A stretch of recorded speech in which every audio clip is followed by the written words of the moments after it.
Jadi KDM ini dipanggil raja oleh kepala dinas, oleh orang-orang politikus ya. Politikus itu di Purwakarta ya dulu. Di Purwakarta, bahkan sampai ketika KDM sekarang jadi Gubernur Jawa Barat gitu. Terima kasih ya pada Tempo yang telah memberikan analisis dan kajian yang mendalam tentang saya.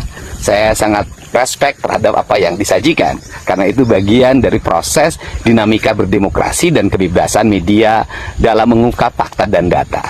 Tetapi ada hal yang perlu saya koreksi yang mungkin sumbernya tidak pas. Misalnya bahwa saya dulu ketika menjadi bupati itu menyebut sekda dengan panggilan Patih dan Mahapatih. Nah, ini nggak pas nih, nggak tepat.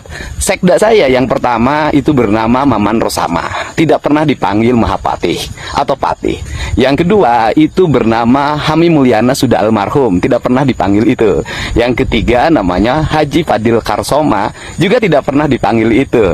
Jadi panggilan itu tidak pernah ada dan tidak tepat. Dan kemudian para sekda saya tidak pernah menyebut saya raja. Para kepala dinas saya tidak pernah menyebut saya raja, termasuk di provinsi hari ini nggak ada satupun kepala dinas yang menyebut saya raja. Sekda Jabar tidak menyebut saya raja sampai hari ini. Tapi dari mana sebutan raja pada saya itu berasal? Nanti deh wawancara lagi, nanti sumbernya saya bawa biar dia yang jelasin. Udahlah, marketing yang terbaik hari ini adalah YouTube dan TikTok. Nggak ada yang bisa menyaingi hari. Mau pakai media apa, Pak? Penontonnya udah nggak ada. Dan tayangan di media mainstream, di channel YouTube-nya, itu ngambil dari tokoh-tokoh yang populer hari ini. Dari presiden, dari tokoh yang lain, mungkin saya tokoh yang keberapa paling ujung. Itu yang mereka, Pak Helmi Yahya, hari ini tuh jujur aja, mereka tuh butuh pada orang-orang yang setiap hari digemari oleh publik. Karena dari situ ya viewer didapat. Bagaimana Tempo menikmati wawancara saya berjuta-juta penonton. Meskipun saya menjadi Mulyono II. Tapi bagi saya, nggak apa-apa jadi Mulyono II, Mulyono III, Mulyono IV. Karena memang nama saya adalah Mulyadi. Visualisasi, bukan visi. Di situ bedanya. Kita nggak dapat. Visualisasi Jokowi sampai sekarang seluruh rakyat Indonesia tahu. Gorong-gorong, kesederhanaan. Tapi visinya orang nggak ingat. Deddy Mulyadi juga dimulai dengan problem yang sama. Tadi teman-teman pendukung Deddy Mulyadi mengatakan, yang penting visualisasinya bisa menghemat anggaran. Oh bagus. Tapi dalam politik orang mau ukur visualisasi itu demi apa kalau visinya dangkal. Mengirim anak ke barak itu dangkal. Saya memilih menjadi orang yang berpikiran dangkal, tapi melahirkan hamparan tanaman. Daripada mengaku pikirannya dalam, hanya membuat banyak orang tenggelam. Bagi semuanya, kita hadapi berbagai kritikan dengan senyuman. Salam bahagia, sehat selalu. Dengan melangkah, hidup akan menjadi berkah. Ini nih perbedaan antara Rocky Gerung dengan Kang Deddy Mulyadi. Kalau Rocky Gerung itu belajar filsafat dari buku dia. Dari buku ya. Kalau Kang Deddy Mulyadi belajar filsafat itu dari kehidupan pribadinya, dari kehidupan masyarakat, dari kebutuhan masyarakat. Nah itu perbedaannya tuh. Jadi kita mau dengerin yang mana nih? Ya, mau dengerin Rocky Gerung yang belajar filsafat dari orang lain, dari tokoh-tokoh yang udah nggak ada. Apa kita mau belajar filsafat dari Kang Deddy Mulyadi yang basisnya itu ya sesuai dengan kebutuhan masyarakat sekarang. Kang Deddy Mulyadi belajar filsafat itu dari kehidupan pribadinya, dari kehidupan kebutuhan masyarakat. Jadi mau pilih mana nih? Awas nih buat para Rocky Gerung, coba banyakin istighfar. Awas nih diserang nih sama pengikutnya Kang Deddy Mulyadi nih. Abis nih kayak yang lain nanti nih, kayak Kang Ono no, kayak Pak Hotman Paris no. Habis nanti udah sih Pak Rocky Gerung ya jangan macam-macam, banyakin istighfar aja. Lah kenapa nggak Bang Rocky Gerung aja yang dikirim ke barak militer? Kenapa harus Gibran? Kau udah nyenggol KDM, nyenggol Gibran juga. Aduh, Rocky Gerung ini banyak kali teorinya nih. Pedagogi lah, demagogi lah, awak taunya momogi. Aku taunya komdigi. Aku taunya lapet gogi.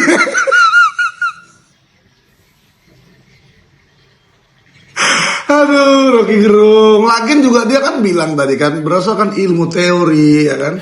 Teorinya barak militer itu untuk mendisiplinkan tubuh, kan bagus, berarti mendisiplinkan.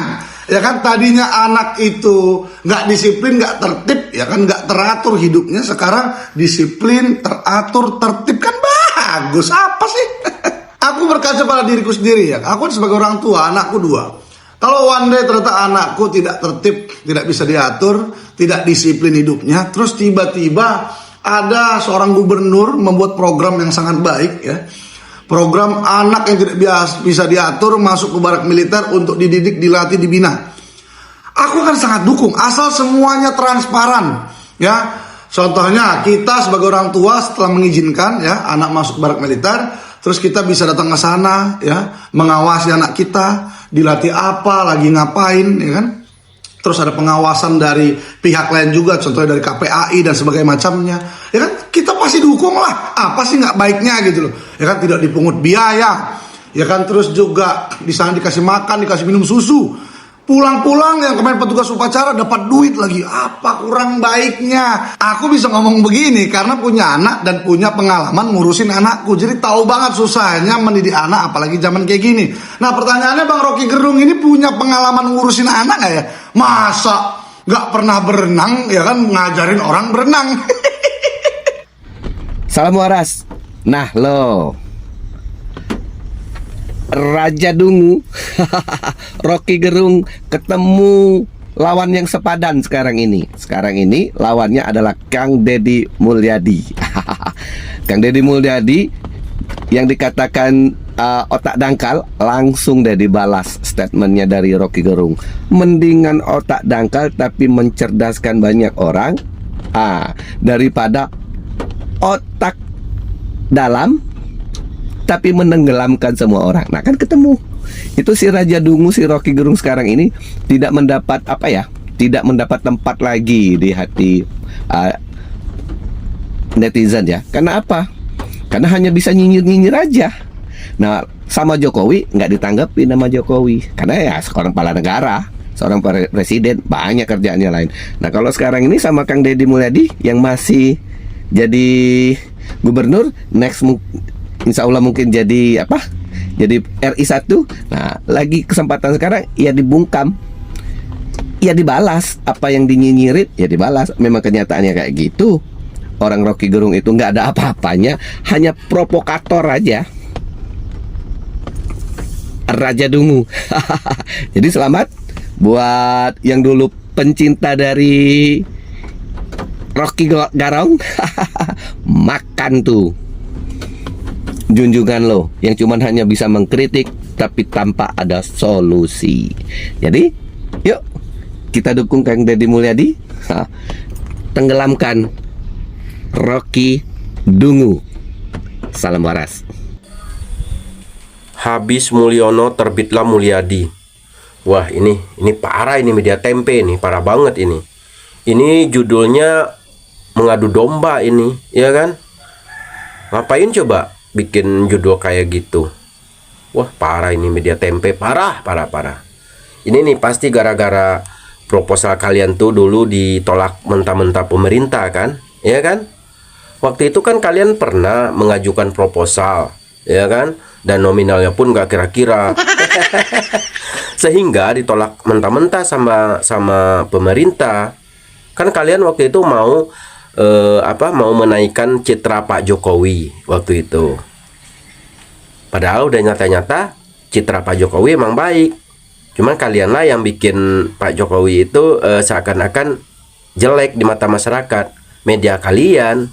Nah sekarang kalian mau memperbaiki katanya, padahal nggak ngaruh sebenarnya gitu kan, sehingga pemerintah menolak. Nah sekarang sampai sekarang kalian sakit hati. Dan sakit hati kalian merembet ke Pak KDM, Pak Mulyadi gitu, sehingga kalian bikin judul kayak gini, ya kan? Nih sampai kapanpun kelompok kalian tuh nggak akan jadi apa-apa, karena kalian ini dasarnya kebencian gitu loh. Nih saya ingatin ya ke media tempe ya, saya ingatin, dengerin ini. Kalian bilang gini, habis Mulyono terbitlah Mulyadi. Nah sekarang saya balas, masih mending terbit Mulyadi daripada terbit Mulyaman. Karena kalau terbit Mulyaman, pribumi akan tersingkirkan. Ngerti nggak? Masih mending Mulyadi lah yang terbit. Mulyadi ini kan pribumi, orang Sunda asli. Daripada terbit Mulyaman, nanti diacak-acak negara kita. Mulyaman, ya kan? Sekarang aja udah merajalela di negara kita. Apalagi si Mulyaman ini berkuasa. Wah, nggak kebayang.